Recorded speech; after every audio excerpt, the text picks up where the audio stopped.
bagian pinggang bawah.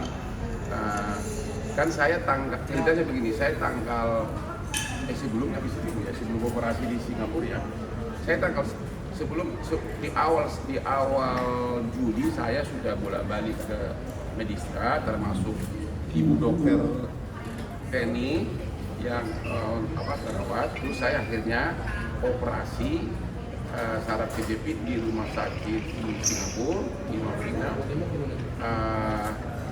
dan akhirnya dioperasi di bius total 2 malam opname. Harusnya 4 malam opname, tapi seperti biasa aku raja bandel, baru 2 malam aku kabur ke Hilton Hotel di Singapura. Padahal lain dokternya marah, kan nggak boleh. Nah, terus menurut dokter di sana 2 minggu nggak boleh kerja.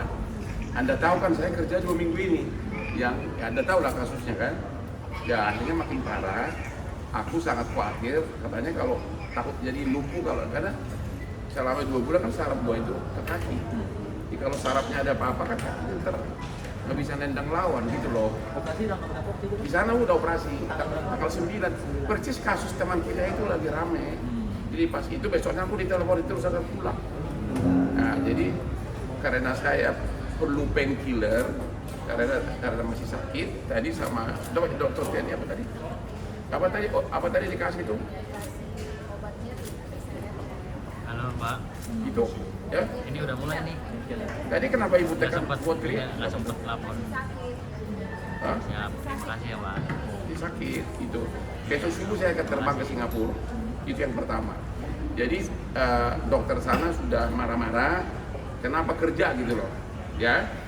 Jadi atas dasar pertimbangan itulah saya sudah dari 2 hari lalu sudah kasih tahu ke klien saya sekarang jadi mantan Febri Jampicus, saya mengundurkan diri, ya mengundurkan diri sudah ngomong dari 2 hari lalu, tapi beliau menghimbau kalau bisa beberapa hari lagi. Tapi kalau otak saya terus mikir dan badan begini, aku takut makin parah. Ya ini tadi bikin apa di sininya? Hah? Pemeriksaan pinggangnya masih sakit. Ini sakit gitu loh. Jadi besok subuh saya mau ke Singapura pesawat. Kalau mau ketemu lagi di bandara 5:30 cari gua di Terminal 3 Gate 1. Mudah-mudahan gua nggak disuruh opname lagi. Ya. Berarti konteksnya abang sudah memastikan tidak akan melanjutkan jadi. Ya saya udah bilang ke dia bahwa saya karena kondisi kesehatan yang bisa parah harus istirahat ya. Bisa parah, ya udah saya sudah memberitahukan beliau bahwa saya mengundurkan diri sebagai pengacara dari Bapak Febri dalam kasus tersangka di Kejaksaan Agung. Ini dia tokar gue nih korporasi. Ya, gitu kira-kira. Itu intinya. Persis kemarin baru mengabarkan. Saya udah 2 hari mengabari beliau, ya tapi beliau mengatakan harinya yang tepat dia coba dipikirin. Tapi kalau begini gua nggak bisa lagi karena dokter Singapura pun sudah marah-marah gitu loh. Kenapa yuk kerja? Jadi saya operasi tanggal 9 malam, operasi bius total. Itu pun saya 2 kali bolak-balik. Jadi saya begini, saya 2 bulan pertama dari mulai bulan Mei, bulan Juni, saya udah kesakitan terus, udah asal jalan sakit, asal ada beban sakit. Ya, akhirnya saya ke akupuntur, ke dokter sini juga, ibu ini juga, ibu dokter Penny, sama Prof Eko di sini. Terus saya ke Singapura awal bulan Juli. Terus gua nggak berani, karena katanya harus bius total. Gua lihat kamar operasinya seram gitu loh. Nah, ini balik lagi ke Jakarta, aku buntur lagi, fisioterapi lagi, tetap sakit. Akhirnya gua nekat, berangkat lagi ke Singapura tanggal 8, tanggal 9 dioperasi subuh-subuh, pagi-pagi, ya dengan ketakutan kan di bius total. Ya. Tapi nggak sampai sejam saya udah keluar, pokoknya operasi itu sebentar. Ya tapi saya 2 hari total di opname, nggak bisa kaki bergerak, ya. Dan memang langsung sembuh yang kakinya itu, yang saraf yang sakit di paha sama di betis. Nah, cuma ini kan proses operasi di sini, ini berban semua punggung saya ini. Nah, terus disuruh 4 malam opname di rumah sakit di sana. Tapi malam ketiga saya bosan, saya pindah ke Hilton. Ya, tidak 2 malam, hari kelima saya pulang ke Jakarta. Surat dokter jelas instruksinya 2 minggu nggak boleh kerja. Ya baru 4 hari lalu saya merasa makin sakit. Ya akhirnya ya ini hari ini saya minta painkiller sama ibu dokter dan sudah janji sama dokter di Singapura, dokter saya ahli apa? Ahli spine, ahli itu loh, di belakang itu loh, lucu yang begini, apa namanya itu Bu? Yang panjang itu apa namanya? Spine, bahasa Indonesia apa? Spine. Itu hari Sabtu subuh saya akan diperiksa. Jadi aku jujur sebenarnya aku takut lumpuh. Ada gini kan? Sebenarnya belum tentu lumpuh ya Bu ya. Aku takut karena lu mau lihat nih? Enggak, lu mau lihat. Mau lihat kan? Boleh. Jangan bang. Ini perban semua.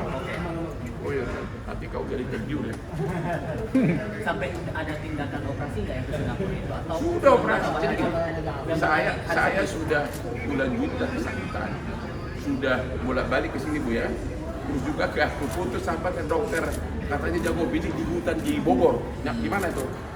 Yang di Bogor. Ya, Bogor. Hah? Mana orang saya? Bogor. Di mana di Bogor? Hah? Bojonggede. Aku juga baru sadar kok ininya gini bisa makin parah gitu. Akhirnya ke sini saya di Kelapa Gading yang semuanya orang Cina. Dikasih 50 apa itu? Jarum 50 ada. Di sini keluar.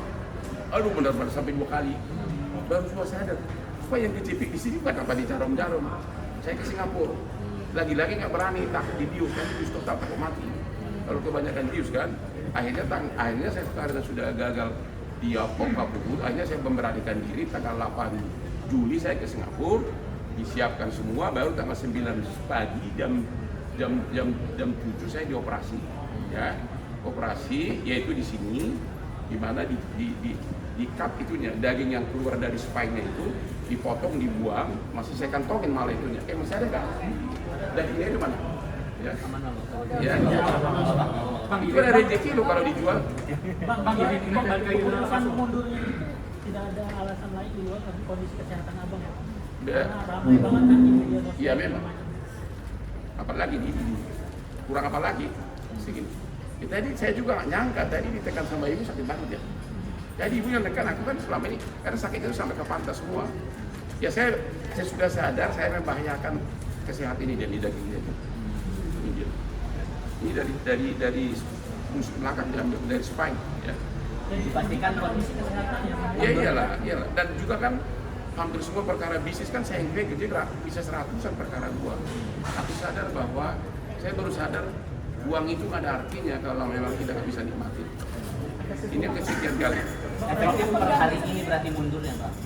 Harusnya dari 2 hari lalu, tapi saya akan tentu sopan santun.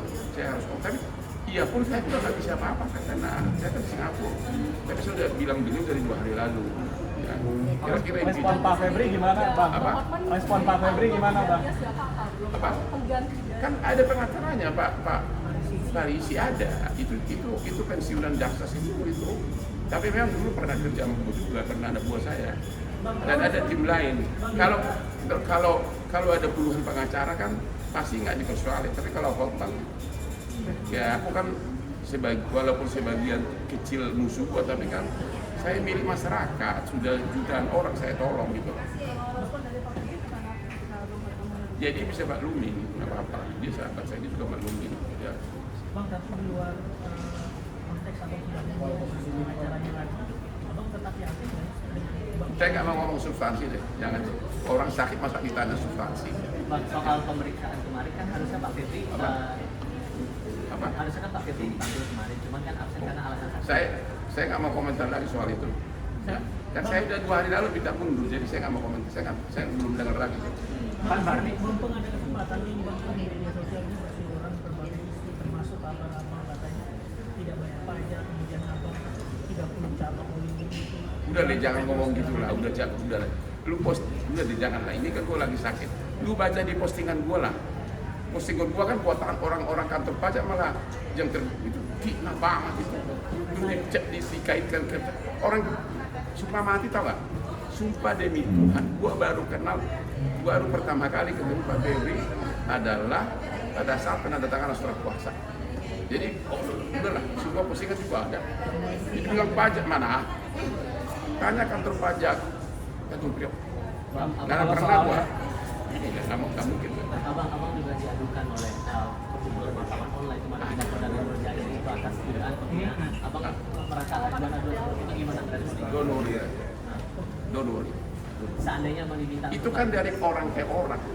Kan buat terangin dia panjang lebar, dia terus ngotot, itu harusnya jawabannya, lu ngerti nggak sih? Gue bilang sama saja dengan otak, lu punya otak ini kok nggak ngerti itu? Dan itu ke oknum lu, bukan ke organisasi. Jadi itu delik aduan, bukan delik pes gitu. Tapi seandainya abang diminta untuk klarifikasi, Ya pasti datang lah kalau dipanggil. Lalu gua kan tunggu itu aja ya. Jadi nggak ada apa-apa. Itu nggak masalah. Kalau gua bilang, lu ngerti nggak sih? Itu artinya lu itu siapa? Ya kau kan. Kau itu siapa? Perorangan. Gua kan nggak pernah menyinggung lembaga pers. Dan juga itu bukan ke press conference, itu kan doorstop. Nggak. dan nggak tepat kalau dibilang sebagai bagian penghinaan. Ya apa yang dihina kalau bilang nih? Kalau gua terangin lu terus menerus tapi lu nggak ngerti atau nggak mau terima, itu gua tanya, lu tahu di mana kok? Lu nggak punya otak nggak sih? Itu kan pertanyaan. Karena gua udah terangin tapi nggak mau ngerti. Harusnya pertanyaannya memang lebih sopan. Terus ngerti nggak sih? Tapi juga waktu keluar Salamat ternyata dia dari LSM. Ya, karena waktu nanya pun dia nggak bilang dari media, dari LSM. Oke deh, udah. Bang, apa melanggar pasal 18 ayat 2? Apa? Bang Osman disangka melanggar pasal 18 ayat 2 Undang-Undang Pers sama Haji dan Pengurus. Kan saya udah bilang. Nah, pertanyaannya, itu mereka kejauhan nggak? Kejauhan dan tidak punya legal standing. Karena kalimat saya kan lu artinya orang perorangan. Ya. Dan juga tidak pernah diundang Dewan Pers ke sana karena itu doorstop. Ya kan? Kita nggak pernah tahu dan belum tentu orang itu anggota dia. Karena ada beberapa kan yang bangga juga. Jadi kata lu karena gua terangin bolak-balik dia nggak ngerti. Harusnya jawabannya lu nggak ngerti sih gitu kan. Tapi kau jawab lu punya otak nggak sih? Itu pertanyaan karena memang dia tidak mau ngerti gitu kan. Itu aja bos.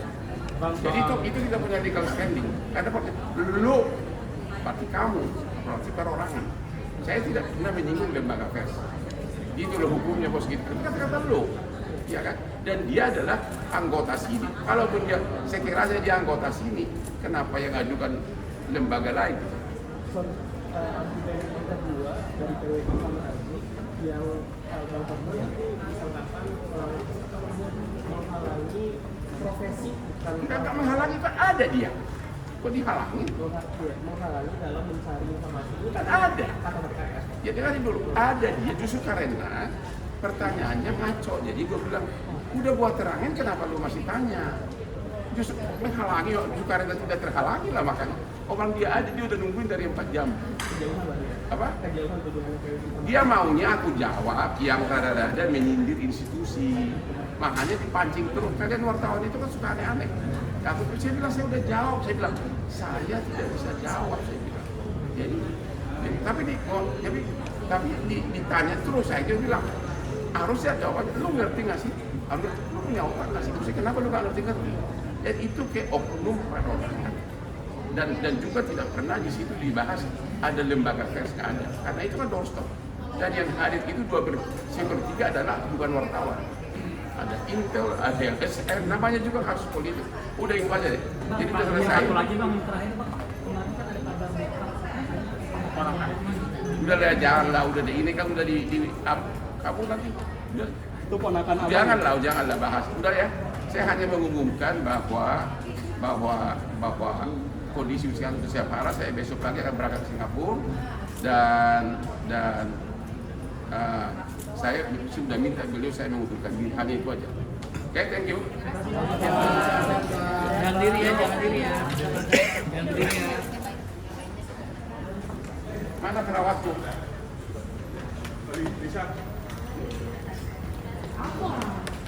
Kenapa baru datang loh? Iya.